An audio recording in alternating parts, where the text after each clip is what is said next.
దేశ ఆర్థిక రాజధాని ముంబై మేయర్ పదవి తమదేనని శివసేన యూబీటీ చీఫ్ ఉద్ధవ్ ఠాక్రే, మహారాష్ట్ర నవనిర్మాణ సేన అధినేత రాజ్ ఠాక్రేలు జోస్యం చెప్పారు. ముంబైలో నిర్వహించిన మీడియా సమావేశంలో పాల్గొన్న ఉద్ధవ్, రాజ్ ఠాక్రేలు జనవరి 15న జరిగే బృహన్ ముంబై మున్సిపల్ కార్పొరేషన్ ఎన్నికల్లో కలిసి పోటీ చేస్తామని అధికారికంగా ప్రకటిస్తున్నట్లు తెలిపారు. అదే రోజు జరిగే నాసిక్ మున్సిపల్ కార్పొరేషన్ ఎన్నికల కోసం ఇప్పటికే రెండు పార్టీల మధ్య స్థానాల సర్దుబాటు చర్చలు పూర్తయ్యాయని 20 ఏళ్ల తర్వాత ఒక్కటైన ఠాక్రే సోదరులు ప్రకటించారు. త్వరలో ముంబైకి తమ పార్టీల నుంచి మరాఠీ మేయర్ రాబోతున్నారని వ్యాఖ్యానించారు. ఈ సందర్భంగా ఉత్తరప్రదేశ్ సీఎం యోగి ఆదిత్యనాథ్ ఇచ్చిన బటెంగేతో కాటెంగే నినాదాన్ని జపించిన ఉద్ధవ్ ఠాక్రే ఐక్యత లోపిస్తే పరిస్థితి వినాశకరంగా ఉంటుందని వ్యాఖ్యానించారు.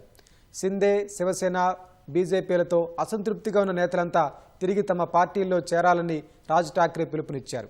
2005లో శివసేన అధినేత బాల్ ఠాక్రే బతుకున్నప్పుడు ఉద్ధవ్, రాజులు విడిపోయారు. శివసేన నుంచే బయటకు వచ్చిన రాజ్ మహారాష్ట్ర నవనిర్మాణ సేనను స్థాపించారు.